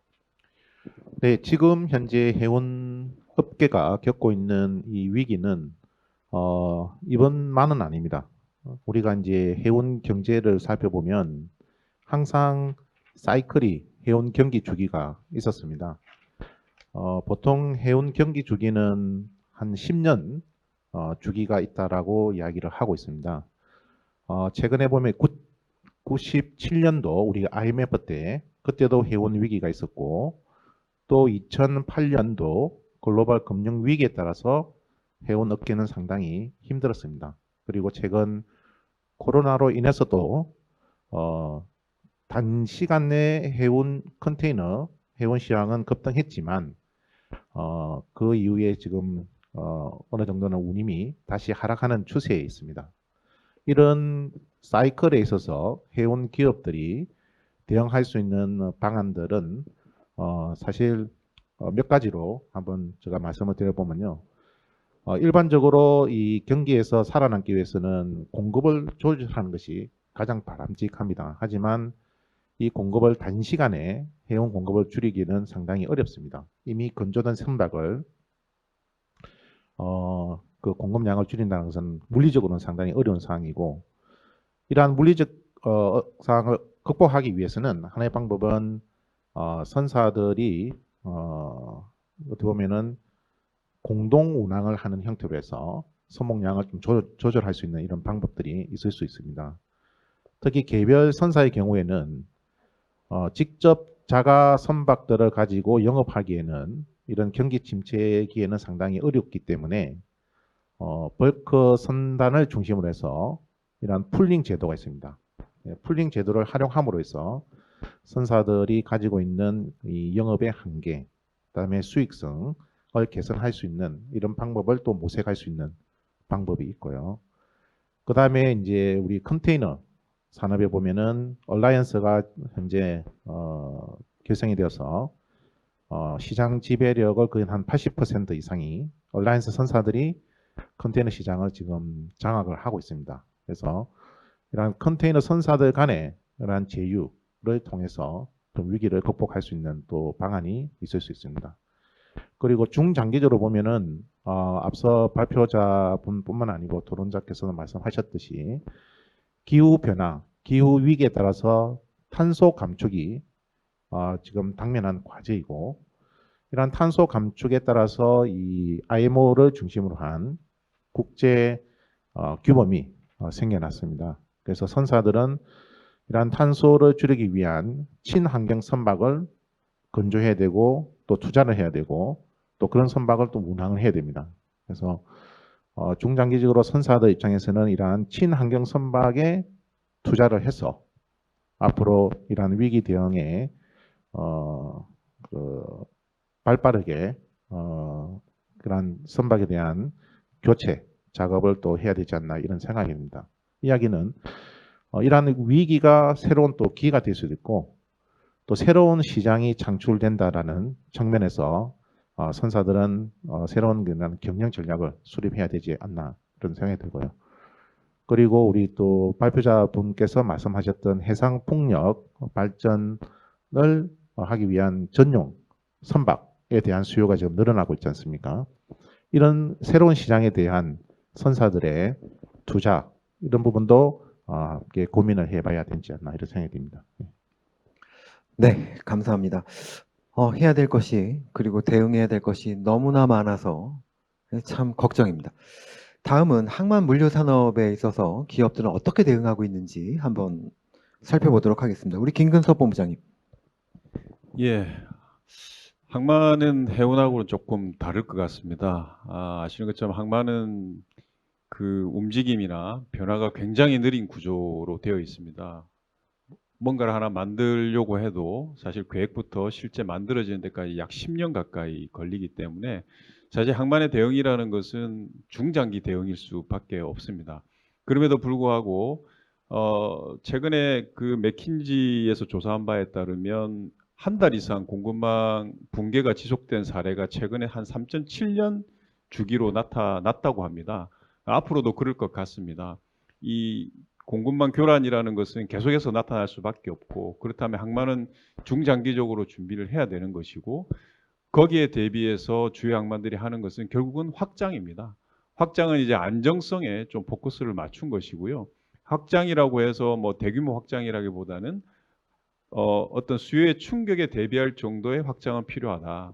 우리가 이제 대표적으로 홍콩, 싱가포르 사례만 봐도 확장한 항만과 하지 않는 항만의 어떤 경쟁력의 강화와 약함 이것은 극명하게 비교가 되었습니다. 이제 부산항으로 돌아와서 부산항도 본다면 우리가 앞서서 제가 발표 때 말씀드린 것처럼 수요 기반의 개발과 전략이 아니라 전략 기반의 어떤 우리 부산항의 추진 이것이 결국은 부산항의 대비가 아닌가 싶고 그리고 해외 항만들 또 해외 터미널들이 하고 있는 방법이 아닌가 싶습니다. 그리고 실제 해외 터미널 투자 또는 터미널 운영사들, 선사들이 하는 어떤 투자의 트렌드를 보면 실제 허브 항만에 대한 투자를 더욱더 강화를 하고 있습니다. 오히려 네트워크를 확장하는 것도 있지만 그것보다는 기존에 잘했던 항만들을 더 잘하게 하는 것이 있기 때문에 우리나라로 본다면 부산항에 대한 투자와 노력을 더 강화해야겠다라는 측면이 미래를 위한 대비가 아닌가라는 생각이 들고요. 마지막으로 하나 더 첨언을 하자면 해운과 항만이 좀 같이 움직여야 된다라는 생각이 듭니다. 최근에 코로나 붕괴 사태 때 LA LB 항만에서 선박이 대기했을 때 자기 터미널을 가지고 있는 선사와 가지고 있지 않은 선사의 선박 대기 시간은 하늘과 땅 차이였습니다. 과연 이제 우리 선박과 우리 항만, 우리 선사와 우리 항만이 같이 나간다. 뭐 소위 우리가 공진이라고 하는 그런 차원에서 봤을 때는 항만 투자와 선사의 투자 그리고 전략을 같이 좀 병행해서 하는 것이 미래를 위한 좋은 준비가 아닌가라는 생각이 듭니다. 예, 굉장히 날카로운 지적이셨습니다. 국가 전체적인 통합적인 물류 정책이 필요한 시기가 아닌가라는 생각이 듭니다. 허윤수 우리 기획조정실장님. 예, 저는 그 앞에서 이제 김근섭 본부장님이 항만에 대한 어떤 그런 이슈라든지 그런 걸 얘기했다면 약간 저는 이제 소프트웨어 운영적인 측면에 대해서 좀 말씀드리겠습니다. 최근 3년 동안 아마 가장 많이 증가한 것이 아마 그 전자상거래일 거고 특히 이제 글로벌 전자상거래 물동량이 가장 많이 증가한 것으로 알고 있습니다. 그리고 심지어 국내뿐만 아니라 국가 간 전자상거래죠. 제가 9월 달에 이제 그 두바이 출장을 갔다 왔었는데 거기는 벌써 이런 글로벌 전자상거래에 그 대응하기 위해서 저희가 지금 쓰고 있는 자유무역지역을 쉽게 말해서 하이브리드 자유무역지역을 운영하고 있습니다. 지금 우리가 다 알고 있는 부산 신항의 배후지에 있는 자유무역지역은 그 자유무역지역 안에는 물류센터밖에 없습니다. 근데 두바이에 있는 하이브리드 자유무역지역은 글로벌 전자상거래의 그 셀러 판매 업체를 유치하기 위해서 그 상가가 그 물류센터가 있으면은 반은 자유무역지역이고 반은 일반 상업지역입니다. 그래서 컨테이너로 올 때는 보세구역으로 와서 자유무역지역에서 보관하고 있다가 소매로 구입해서 살 수 있게끔 저희가 정말 상상하기 힘들죠. 물론 거기는 아마 그 관세가 충분히 지원이 되어 있겠죠. 그래서 그런 하이브리드 자유무역지역을 운영하면서 실제로 중국의 가장 큰 그런 유통업체인 EU가 거기에다가 1억 6천만 달러를 투자해서 제가 그 시장을 갔다 왔는데 한 상가가 매장이 한 1,600개고요. 그 매장 1,600개를 커버해주는 물류센터가 한 350개입니다. 그러니까 그 두바이 신앙 배후 부지에 이런 새로운 하이브리드 자유무역지역을 만들었다는 얘기죠. 근데 앞으로 이런 국내 간 전자상거래뿐만 아니라 글로벌 국가 간 전자상거래가 증가하기 때문에 적어도 우리나라에서 중국이라든지 극동 러시아라든지 일본이라든지 동북아를 커버할 수 있는 그런 하이브리드 자유무역지역을 우리도 이제 신앙 배후지라든지 또는 가덕도 신공항이 2030년 생기고 나면 그 뒤에 또 항공 화물도 저희가 충분히 가져올 수 있기 때문에 이런 새로운 자유무역지역을 도입한다면은 시대에 맞는 새로운 이슈에 빠르게 대응할 수 있는 그런 제도가 아닐까 싶은 생각입니다. 그렇습니다. 하드웨어뿐만이 아니라 저희가 소프트웨어, 특히 이제 부산은 투자 조건, 비즈니스 조건, 이 환경 자체를 정말로 확신해야 되는 시기에 도달했다라고 생각이 듭니다. 오늘 그 마지막으로 토론에 참가하신 모든 분들께 1분 자유 발언 드리겠습니다. 1분 자유 발언의 주제는 부산의 솔루션입니다. 부산은 뭘 해야 돼? 라는 1분 발언 부탁드리도록 하겠습니다. 그러면 윤구 우리 차장님부터 시작하도록 하겠습니다. 네. 우선은 뭐 항만이나 그 물류 같은 경우에는 여기 계신 전문가분들께서 워낙 많으셔서 따로 언급은 하지 않도록 하겠습니다만 기본적으로 우리나라 그리고 이제 부산항이 해운 산업에 준비해야 될 것들에 대해서 간략하게 세 가지로 좀 꼽자면 첫 번째는 말씀드린 것처럼 운임과 유가에 대한 관심이 좀 필요하고요. 두 번째는 선박 연료와 에너지 전환에 대한 팔로업이 당연하다고 생각을 하고 마지막은 이제 트레이드 패러다임 자체가 바뀔 수가 있기 때문에 이러한 기존에 있었던 현상들이 유지될 것이다라는 생각보다는 좀 더 넓은 개념으로 좀 바라봐 주셨으면 하는 바람이 좀 있습니다. 네, 감사합니다. 김근섭 본부장님 부탁드립니다. 예, 뭐 저는 개인적인 바람은 모든 면에서 세계 최고 수준을 가진 부산항이 될 수 있는 부산항이 되었으면 좋겠다라는 그런 개인적인 바람을 좀 말씀드리고 그리고 그것을 뒷받침할 수 있는 앞서 제가 발표에도 말씀드렸던 것처럼 인력, 무엇보다 인력이 가장 중요하다라고 생각이 됩니다. 그 인력을 육성할 수 있는 방법을 우리가 더 늦지 않도록 고민하는 것이 가장 중요하다라는 말씀으로 맺겠습니다. 한종길 교수님 부탁드리겠습니다. 예, 부산항 그리고 부산시의 미래 발전을 위해서 해운 항만 입장에서 뭘 해야 할 것인가 가장 시급한 과제를 이야기하라고 한다면 저는 부산 북항과 신항으로 나누어져 있는 부산항의 이중 구조를 신속한 시일 내에 단일화시키고 그것을 부산 신항으로 통합하는 것이 최우선 과제라고 생각합니다. 모든 것을 다 할 수는 없습니다. 선택과 집중을 해야 하고 해양 수도 부산이라고 해서 해양에 관련된 모든 것들을 다 할 수는 없습니다. 그리고 전 세계적으로 비춰봤을 때 부산이 가장 잘할 수 있는 게 무엇일까? 그리고 부산의 미래 발전 전략과 무엇이 가장 합치된 것인가라고 하는 것에 초점을 맞춰야 하고 그래서 저는 그런 것을 찾아보자면 부산이 가장 잘할 수 있는 세계적으로도 가장 잘할 수 있는 것 해양 인재 육성 그리고 미래 선박 설계 또 미래 선박 부품 제조 공급 그리고 최근에 또 시장님께서 가덕도 신공항을 플로팅 공법도 일부 동원해보자라고 말씀하셨는데 플로팅 공항이 가능하다면 플로팅 야구장, 플로팅 축구장, 플로팅 호텔도 가능할 겁니다. 그러면 이런 것들은 전 세계에서 누구도 해보지 않은 거죠. 부산만이 할 수 있습니다. 이런 것들에 초점을 맞추어서 파일을 좀 더 키워가는 그런 일을 했으면 좋겠습니다. 유동근 교수님 부탁드리겠습니다. 네, 저는 새로운 트렌드에 맞춰서 시장 선점을 해야 된다라고 생각이 됩니다. 새로운 트렌드라는 것은 지금 우리 선박 측면에서 보면 친환경 선박, 그리고 항만에 보면은 스마트 항만, 이러한 트렌드에 맞춰서 우리가 가지고 있는 역량과 잠재력을 거기에 힘을 모아야 되지 않나 이런 생각이 듭니다. 그래서 부산을 중심으로 한 동남권에는 조선과 조선 기자재 산업이 있고요.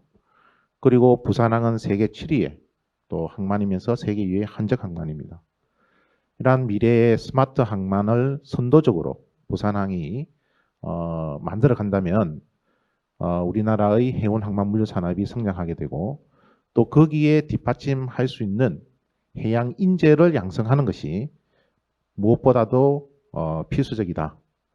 그리고 이 부산을 중심으로 한 해양의 국제 도시화를 만드는 것이 우리 부산뿐만 아니고 우리나라의 해운 항만 물류 산업이 발전할 수 있는 계기가 되지 않나 이런 생각이 듭니다. 네, 감사합니다. 허윤수 실장님 부탁드립니다. 예, 아까 제가 잠시 그 서두에 이제 9월 달에 두바이 출장 간 걸 얘기했었는데 실제 제가 그 10년 전에 갔을 때 저희랑 똑같은 상황이었습니다. 그래서 실제 두바이도 새로운 신항을 짓고 있었고 새로운 공항을 짓고 알마튼 국제공항을 계획을 했었는데 지금 거기는 활주로 하나가 운영 중에 있습니다. 근데 저희는 아직도 2030년을 목표로 가덕도 신공항을 지금 계획하고 있습니다. 벌써 저희는 10년을 잃어버린 것입니다. 그 10년 전에 똑같이 시작했던 그런 계획이 어느 한 국가는 이뤄서 지금 중동의 물류 허브뿐만 아니라 북아프리카 그리고 그 러시아 중간까지 영역을 확대하는 그런 전략을 취하고 있는 반면에 저희는 아직도 2030년을 목표로 가덕도 신공항을 추진하고 있습니다. 그래서 이게 동북아뿐만 아니라 이 극동 지역에서 또는 적어도 우리 환태평양 시대에 부산항의 경쟁력을 갖기 위해서는 가덕도 신공항이 최대한 빠르게 이루어질 수 있도록 좀 역량을 모아야 될 것 같습니다. 네, 감사합니다. 2008년 미국발 금융위기 당시에 해운 시장은 굉장히 얼어붙었었고 선사들이 굉장히 어려움을 겪었습니다. 수요가 감소하고 그래서 비용이 증가하고 과잉 공급이 돼서 비용은 더 증가를 해서 선사들이 굉장히 수지가 어려웠고 많은 기업들이 파산하고 M&A에 빠졌습니다. 그 결과 준비가 잘 안 돼 있었던 우리 한진해운이 무너지는 결과를 초래를 했습니다. 그러나 부산은 그 당시 굉장히 어려웠지만 급속하게 다시 재건하고 다시 경쟁력을 확보했습니다. 준비된 것은 얼마든지 많은 어려움이 있어도 극복할 수 있고 준비가 되지 못한 것은 극복하기 어렵다라는 것이 우리가 받은 교훈이었습니다. 지금 상황이 2008년보다 덜 심각하지는 않은 것 같습니다. 더 심각할 것 같습니다. 우리 선사들도 마찬가지고요. 특히 이제 우리 선사들이 규모가 작은 선사들은 더 어려움에 처할 거로 예상이 됩니다. 우리 부산항도 물동량 감소와 함께 굉장히 어려워질 거라고 생각을 하고요. 가덕도 신공항의 개발도 지금으로서는 굉장히 열심히 준비하고 있지만 굉장히 많은 어려움에 봉착할 수밖에 없다라고 생각이 듭니다. 오늘 발표자 토론자분들이 지적하신 것처럼 부산이 물류산업이 해야 될 것들이 너무나 많습니다. 오늘 밤새도록 토론해도 밤새도록 얘기할 수 있을 것 같다라는 생각이 듭니다. 그러나 오늘 이 정도로 오늘 발표와 토론을 마치도록 하겠습니다. 그러나 여러분들 여기 계신 발표자 토론자분들 모시고 여러분들 다시 만나는 시간을 빨리 갖겠다라는 약속을 드리도록 하겠습니다.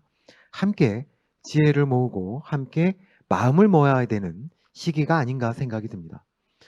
자, 오늘 참가해 주신 발표자 토론자 여러분들께 진심으로 감사드립니다. 그리고 오늘 참여해 주신 우리 물류가족 여러분 그리고 부산 시민 여러분 진심으로 감사드립니다.